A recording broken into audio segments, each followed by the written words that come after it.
maybe a very basic explanation. I called the show Solo Group Show because almost everything in that show is a collaboration between me and at least one other person. I'll explain some of the details of that once we get into the slides, and I'm happy to talk about it more.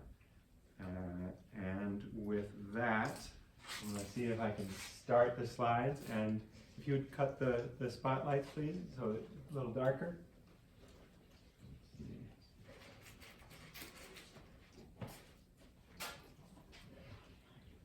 So the first slide that should come up in a moment is from a collaboration with fellow front member Kathy Stark. This is the panel that I started.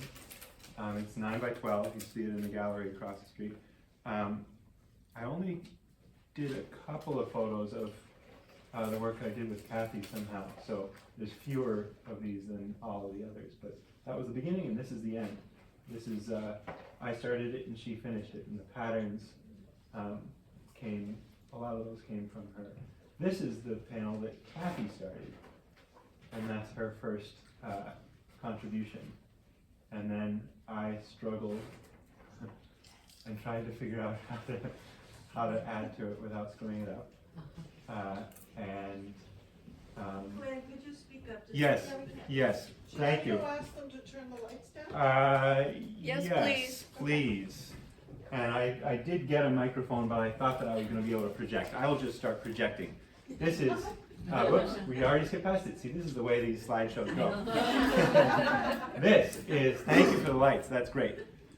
This is Anne Cogbill Rose's panel that she started, and I felt a little bad about how extremely I changed it right away. She's not in the audience tonight, so I don't know how she feels about it. That's when she gave it back. So basically, I started all of these panels a year ago, traded them all back and forth with my collaborators about once a month. And so some of the marks that you're seeing are mine, and some are my collaborators, and that's almost my finished move. That's my finished move. Whoa. And I think I also turned it sideways at the end, but the slide ended up this way.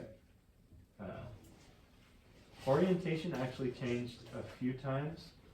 Obviously this one had a pretty strong orientation from the beginning, so I did not turn it sideways.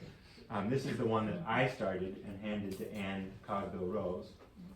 And it went relatively gently, I'd say. Didn't change quite so extremely, although it did, the sun went down.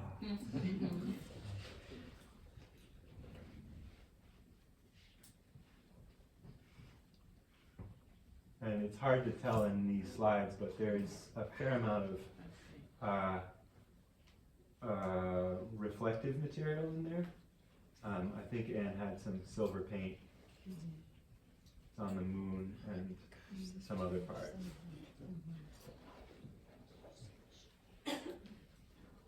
All of these really surprised me in interesting ways. This one is a good example.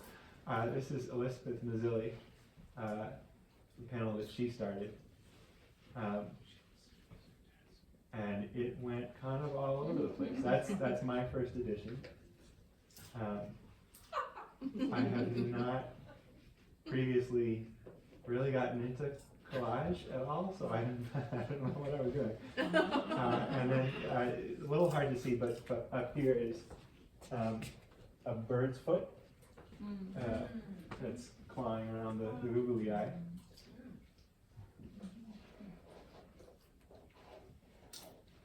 A lot of what I was working in on most of the panels ended up being water-soluble crayons, and then also some watercolor and gouache, and of course on this one some collage, but really I only dipped my toe into the collage at the beginning.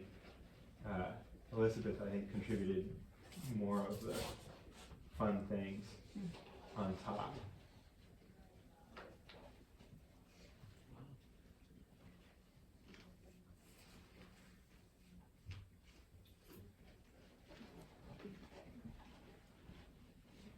And so once a month, basically, I would get these things that I had worked on, but that had changed while I wasn't looking.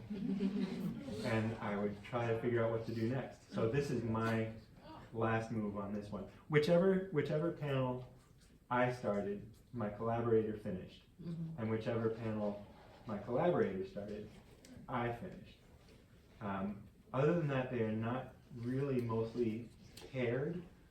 Often they really diverged from each other in interesting ways. Sometimes both panels of a pair ended up looking similar, but not always. So this is the panel that I started and Elizabeth finished in about the middle of the passing back and forth.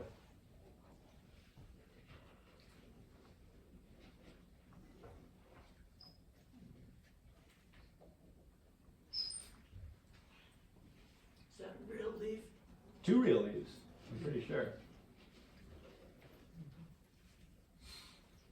And for some reason, when I get a leaf, I always kind of want to cut it up and tear it into pieces, and then I feel kind of bad. So I was trying to restrain myself a little bit, I think, there. I only cut a couple of windows out of the leaves. And then for some reason, I took a wooden fork and made a bunch of marks with paint and a wooden fork.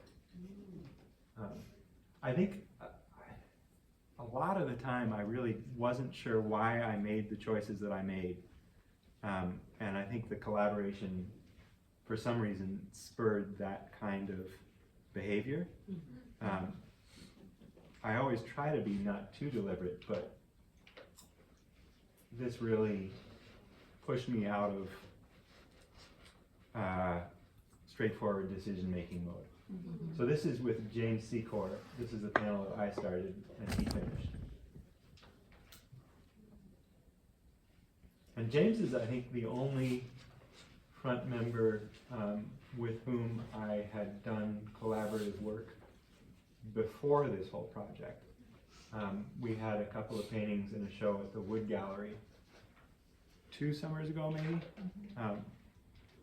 We are near neighbors on Prospect Street here in Montpelier, and we both did landscape paintings and traded them back and forth with each other in kind of the same way, and I really enjoyed it. So that was one of the spurs for this process. This is the panel that James started and I finished. This one changed a lot, although it definitely still held the basic forms, I think.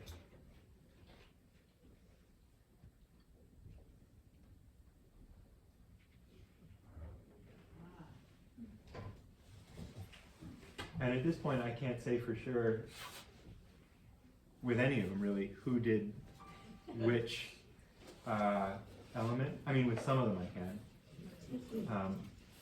But for instance, if I look at like the marks on the mountains or how they change tones, I can't tell you who made that move. Maybe James can.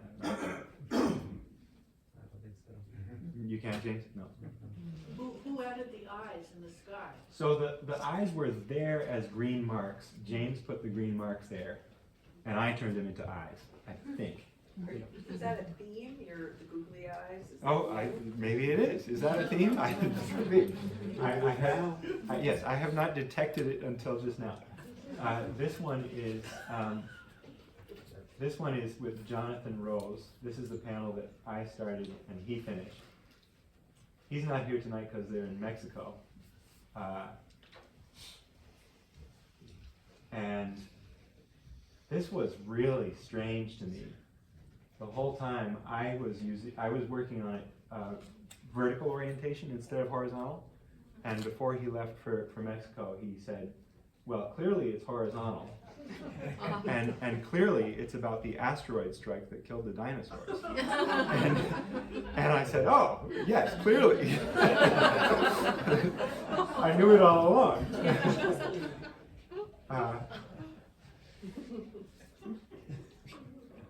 And then this is a good example of panels, I think, that really diverged from each other.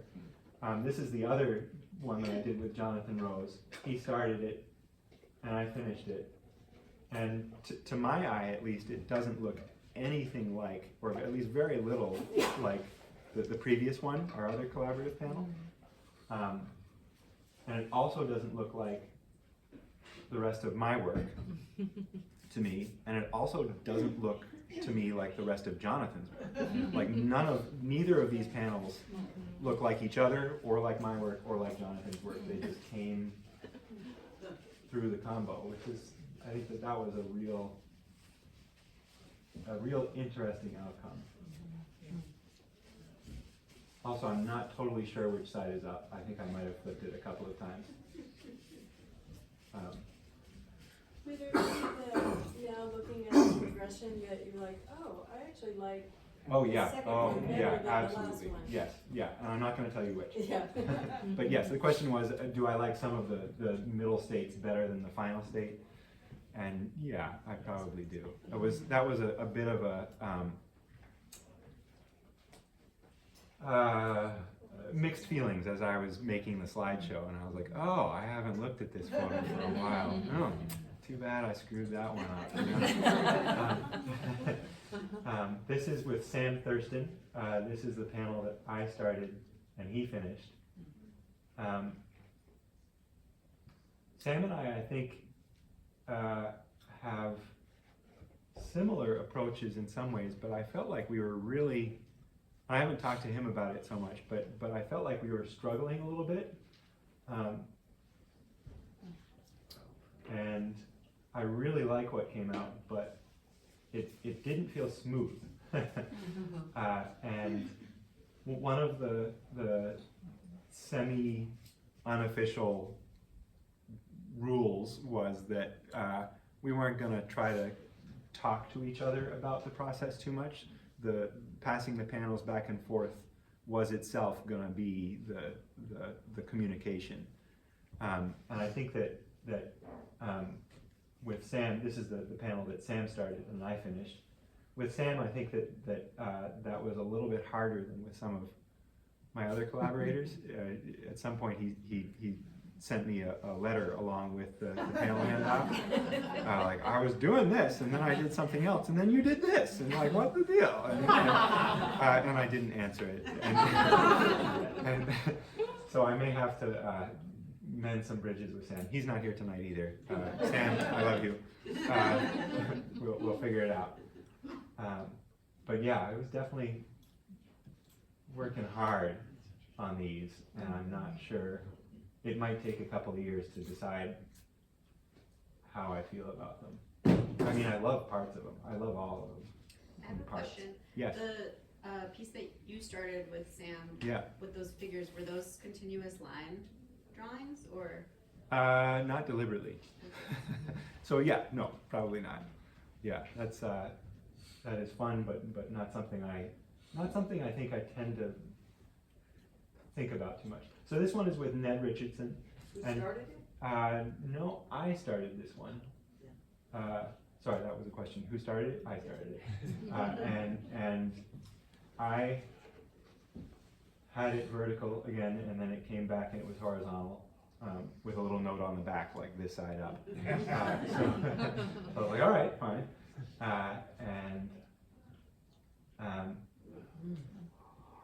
With Ned, I would say I also was struggling, but in a whole different way. Did you calculate when you were in charge of starting? I noticed you have one figure, a lot of them were, well, no, there was also the elephant. Yep. A couple of figural, a lot of abstract.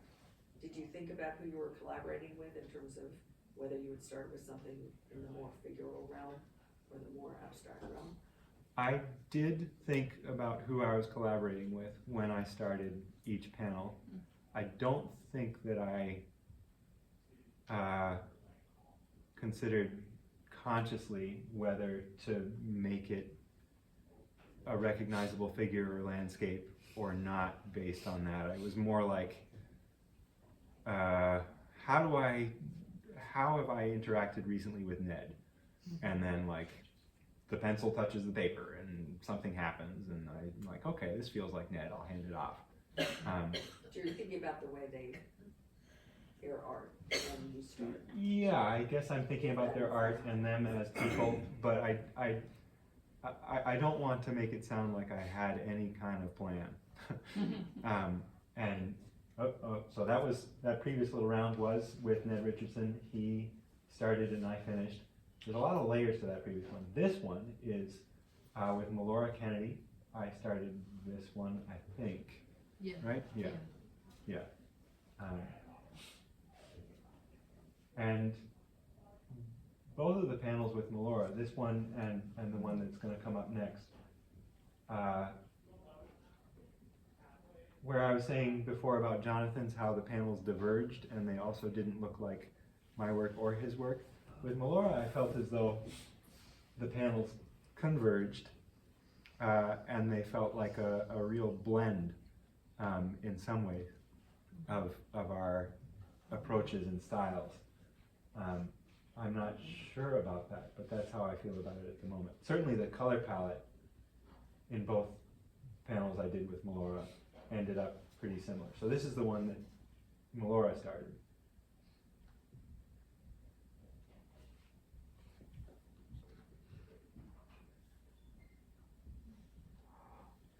And like, as far as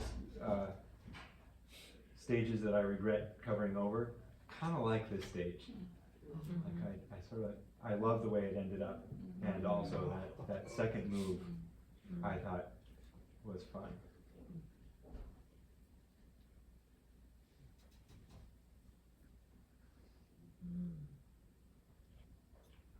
Another thing about going back through and seeing all the process photos is that it has shown me in some cases how poorly I observe things. Because like, for instance, this fish has been dorsal fin up to us this whole time and I never even noticed. Wow, that's cool. Right, so that's how it ended up. I think I missed a couple of in between photos on that one. That arm came in at some point. This one is the piece that I started and Kate Ruddle finished, and it immediately turned sideways. And I had thought that was like a head and shoulders person, and now it is a huge turtle with someone on it, I think. A gunner. Yep, and then there's a city that started to grow down in the distance there.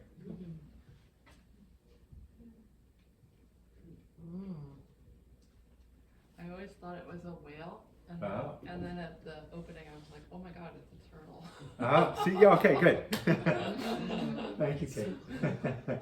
I never saw it that way. It was Yeah. so funny. Yeah, I think I was That's a straight. whale too. Yeah, really I was like, political. oh. It Yeah, my could, husband was like, it's a turtle. I was like, oh, of course. Big, orange-headed. You got nice big teeth. headed there with all these red and white and blue stripes and stars and someone with a gun on top. Yeah. It was very political. Did you ever, when you Not watched now. back, Okay. but halfway through, You're it was like, like, oh my god, that's so But cool. look, the spikes now.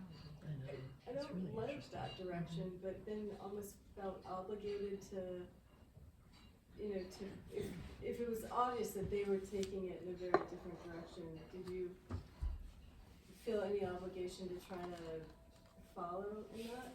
I mean, I think that it is Interesting. so the question is like, if I didn't like the direction something was taking, how did I navigate that? Maybe I'm paraphrasing.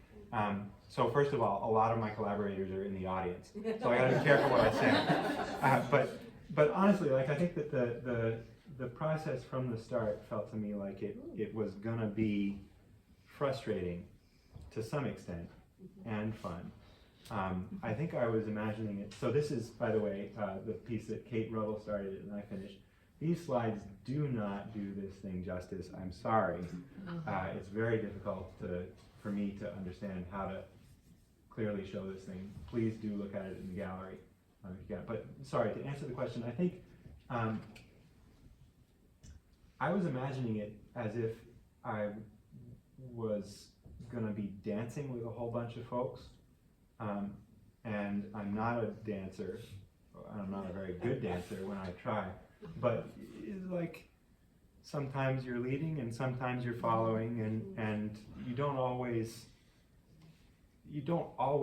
love exactly the moves that the partner is making, but as long as you can choose to be in the dance for a certain limited amount of time and try to enjoy it, then even if they do something that's like, whoa, that was a surprise, you know, you can react better or worse to that. So this shows you a little bit of what this thing looks like with its appendages. But it is more diaphanous. It is definitely very diaphanous. It's a panel inside a bag. That's the panel inside the bag at some stage, maybe a finished stage.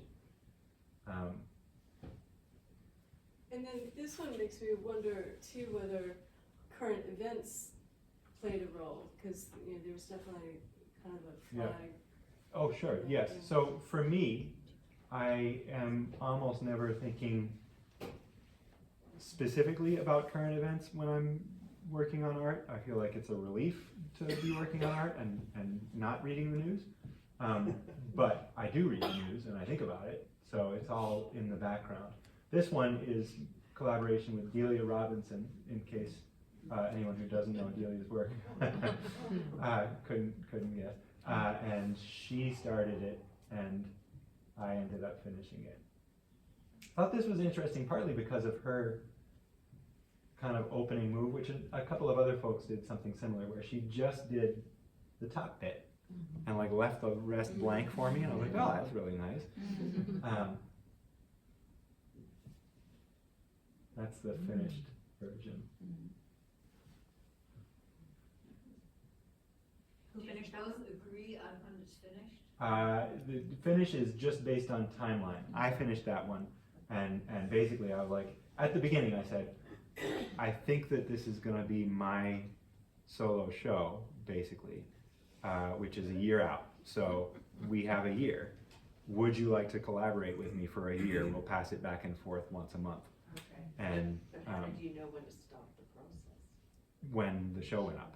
That was it? Pretty much. I mean, but we had that plan from the beginning. So we said, you know, we are going to trade this back and forth once a month for a year, and then it will be done. And yes. Even if it's, I mean, like, oftentimes, whether it's you're finishing it or the other person's finishing it, is it, like, sometimes it's overworked? What do you feel like it's overworked? Of course not. None of them are overworked in any way. What are you trying to say? Because you are on that sort of hard timeline. I mean, what if you get to a place and you collaborate and say, oh, you know, this is before the time we're supposed to stop, Yep. and I feel like this piece is finished. Yeah. But you guys just kept going? So I think, again, I went into it, and I feel as though I'm speaking for some of my collaborators in a slightly uncomfortable way. So other folks may have different answers. Oh, by the way, we skipped through, this is now Marjorie Kramer, the one that I started. I went into it with the intention that it was going to last the whole year, and that I was going to keep trying to edit and change and figure it out and make it as wonderful as possible at the last minute and not close it down before then. And I think I was thinking about that still in maybe in a kind of analogous way to a dance or some other art form, where like you don't stop dancing before the song's over. I mean, sometimes you do, but typically you go through even if you get tired or like you're like, oh, I don't like this part, or I think I've done all my best moves, So I'm gonna sit back down. So this is, yeah, so Marjorie again, started this this is one? the one that Marjorie started and I continued. Yeah. Yeah, and with Marjorie, I feel again as though I really can't, it becomes pretty hard for me to remember which of us made which marks. I think I did the dark blotchy ones. But I'm no longer totally sure. And honestly, in a way, I feel as though maybe another answer to your question, Mary, is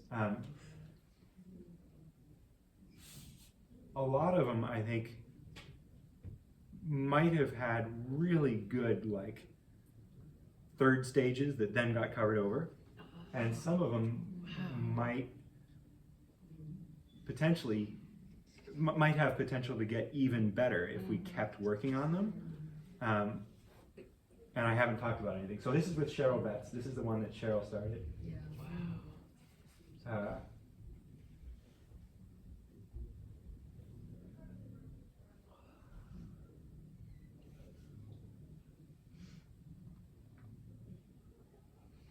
With Cheryl, I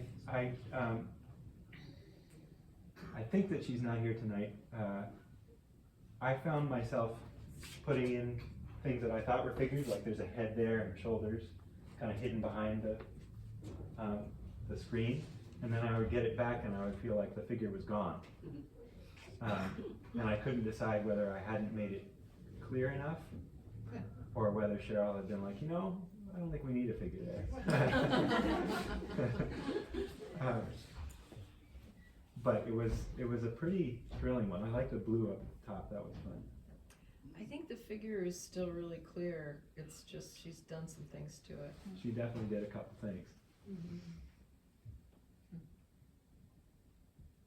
I like the figure. Turn green. Wow. Where's the, I don't see the figure. Head, shoulders. Yeah. Yeah, totally. Top of the head is masked behind the lower bar It's like of the window. it's sitting behind a window. One Yeah. open eye, one Yeah. closed eye. One open eye, one closed eye at this Yeah, point. Yeah, totally. maybe. Yeah. Wow. So then this is the one that I started and Cheryl finished. First time I brought it in place. Yikes. Yeah. All those cobwebs. Oh, God. And did you guys start them and pass them at the same time? So in other words, you each started them without seeing what the other person did to your Correct, yeah. beginning? Yeah, yeah, we did not see them until they were passed each time, so. But with everyone, you had a sense of what their style was just because you knew them?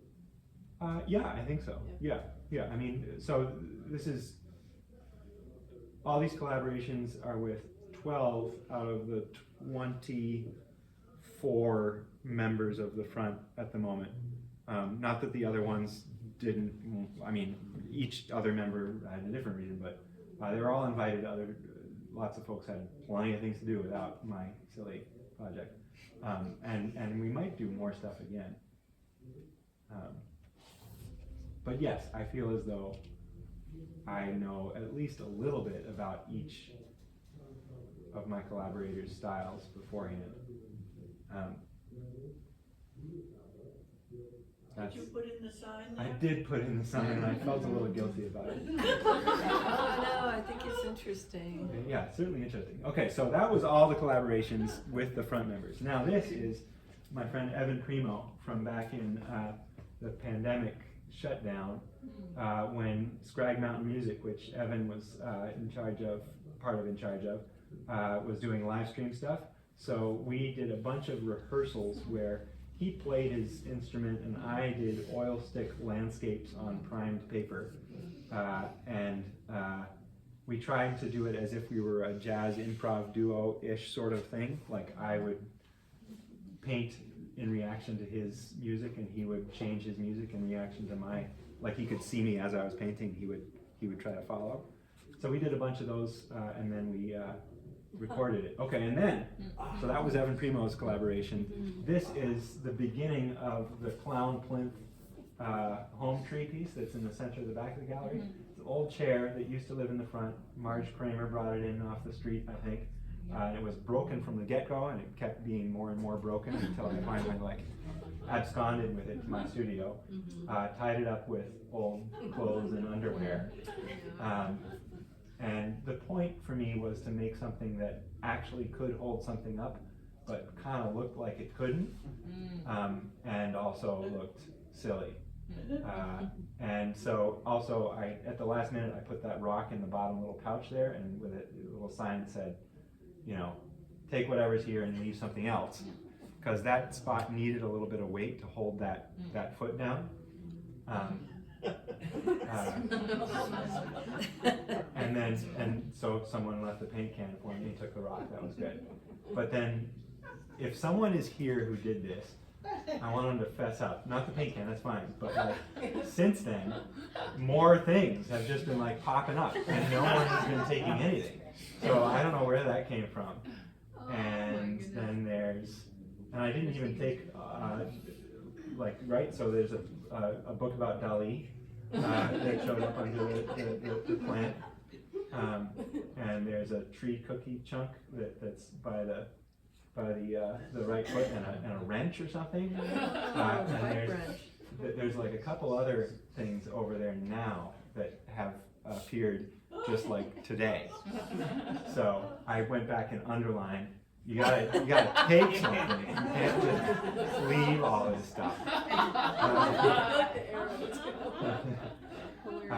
But that's okay. Okay, and then I only have this one photo of this one. This is the one in the window, Clown Plinth 2, Puss in Boots. That's a pair of my old boxers with air dry clay.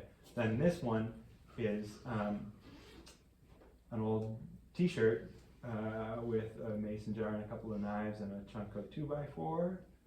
And that thing that's tied to it, I ended up replacing in a different orientation. That is a beautiful little portrait head made by my teacher, Garth Evans, of my other teacher, Graham Nixon, of the studio, both of the studio school.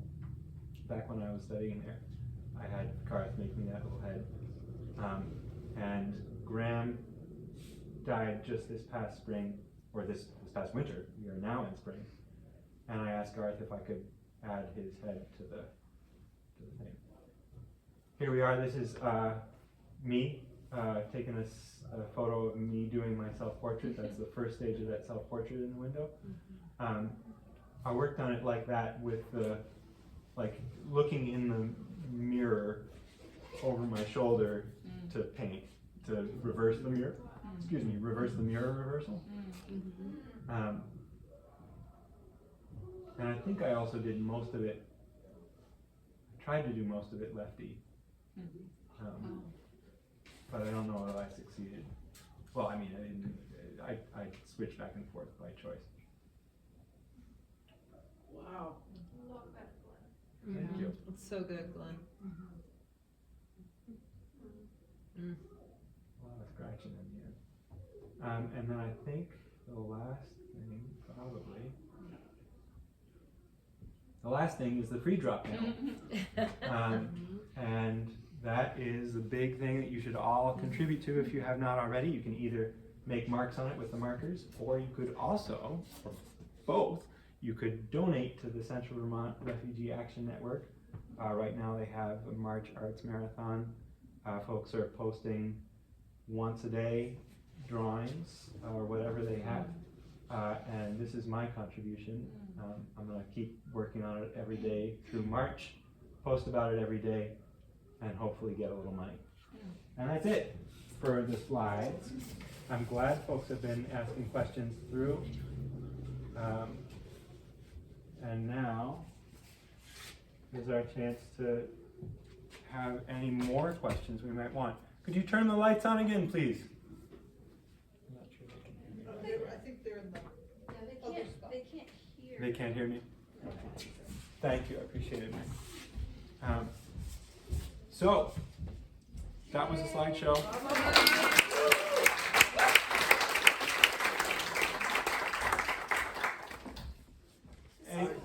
I particularly appreciate your self-portrait as a model because when I am modeling, I get the opportunity to see me, depending on attendance. Most I've ever had artists in attendance was 12 in one of these small, if it wasn't a school or something. And to see yourself 12 different ways. Yeah. I'm thinking how fortunate that is that you at least got yourself in another way. Right, thank you, yes. Yeah, it was fun and challenging. It's spot on, just like the page for governor that you did for me too, you know? That was great. Yes, I was very happy with that. Thank you, John. thank you. I was just, I love the concept of doing this, but having the collaborators be, you know, people you don't know, or or non-artists, or children, or like, I Yes. just see so much potential for you to do this in so many different settings. And I think it would be just such a cool experience. Yeah, thank you. For anyone who didn't quite catch it, opportunities abound for more collaborations, not just with artists or not just with these folks I already know. And I think that's true. I don't know what I'm going to do next, but I do think that the collaborative direction has felt really rich for me. So, you know, I'm going to collapse for a month or two and then we'll see. Cass? I really liked seeing the panels on such a large scale. Yeah, very different, right? There's so much detail that I didn't see when I was looking at them in real life, and Yes. so thank you for sharing that. I was wondering also what your thought process was with not discussing the pieces throughout the process. That's my first question, and then my second question is, what would you change if you knew now what you, or like if you were doing this process over? As far as the process itself, like how would I change the rules or the Yeah. guidelines? Yeah.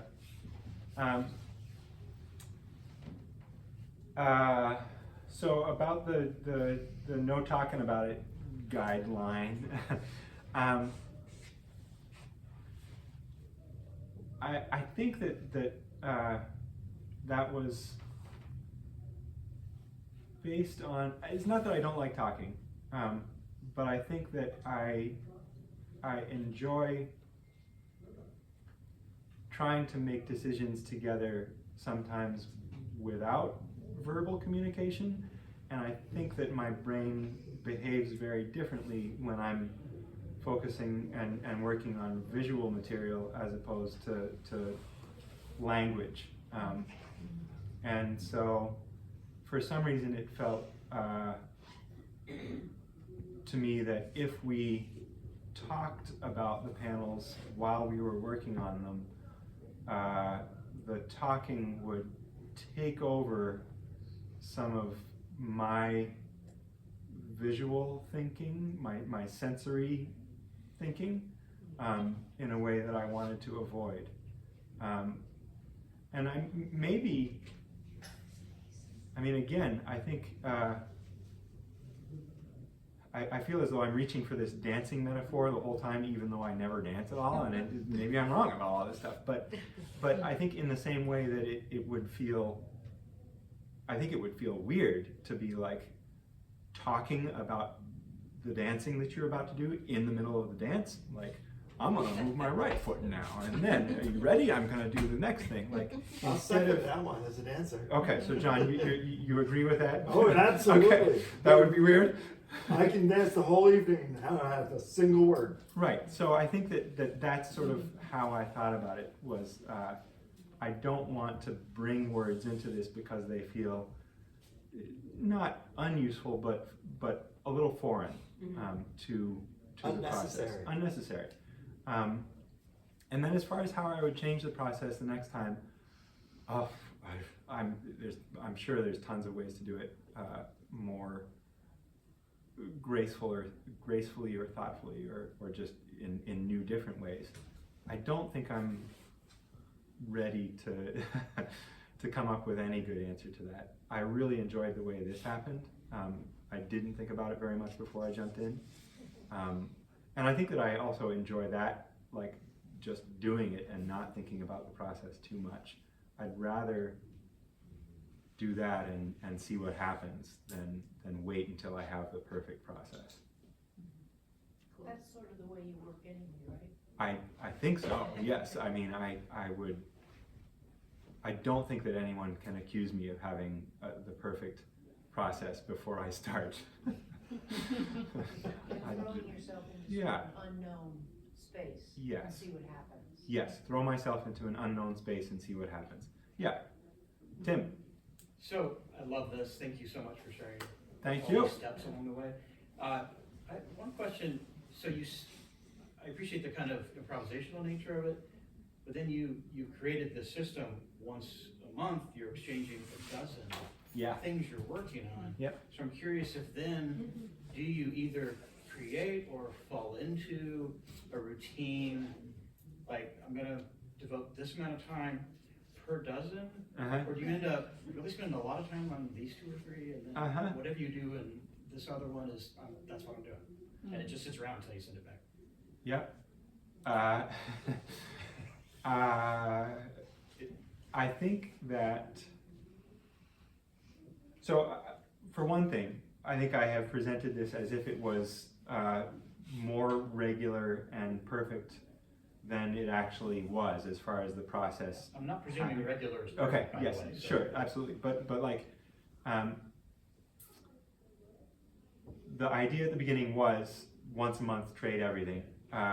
In practice, over the course of the year, some folks went on vacation. I forgot a couple of times. Everyone kind of like holed up around the election, and I don't think we traded at all for 3 months. I don't know. So it was pretty irregular within the framework. And I think my process, I'm not sure what other folks did, of course, but my process was sort of like, oh, I've got all these awesome 12 things to work on. I'll look at them all for a while and think about it. And then, like, once I have a day to devote to studio time, which is rare, I think I did try to set a kind of like, all right, I don't have much time, so I'm just going to put a solid 40 minutes into each of these and just pound them all out. And once I started, of course, like I'd do 40 minutes on a panel and I'd be like, that needs another 40 minutes. And then I would kind of just have to decide, like, can I devote more time to that one right now? Or do I have to keep going on all the other ones and just try to take the next one? So yeah, it was pretty messy. I did try to keep a clean rhythm for the sake of my own mental well-being. If I could follow up, because then I'm curious about, did something from over here kind of creep into what you're doing somewhere else? Because all your collaborators are just seeing you. Yeah, good question. Probably yes. Maybe, yeah, who knows? Yeah, probably yes. I would say that like, I'm pretty sure that my toolkit and decision-making preferences have been all jumbled up, and like a bunch of things have gotten thrown in and added and changed over the course of this year because of all of these collaborations. Like, people have, the folks that I was working with all have really cool ideas and minds, and I was like, oh, I would never have done that. I'm gonna do that from now on. And then I would try it and be like, oh, I can't do that. I'll leave that to, whoever, they can do it. That's why I didn't, because I can't. Yeah, I'll focus on what I'm good at. But, so I would say that at this point, I can't point to anything specific, but I am confident that yes, things cross-pollinated, and I think that as long as I continue to make work from now, things will continue to develop from all of the pollination that's been happening. So what did this, Go ahead. what did please. this can you reflect on this project as it relates to your understanding of community, or connection, or relationship, or artistic community? Like, has it changed anything about the way that you understand all of that, or given you any insights? This is where, so when I was supposedly preparing for this talk, I was talking to my partner Kate, who's not here tonight, and she said, "So what's your thesis?" And I said, and then I thought for a while about whether I had to have a thesis, and I decided that I could not articulate it satisfyingly enough to myself right now. I think I feel like I'm dodging all of these, and I don't want to, but I think I'm not prepared to say specifically how my sense of community has changed. But I think I would say that the whole project for me is deeply about my sense of community and interacting with people and how to be a human in the world, which to me is rooted in some part in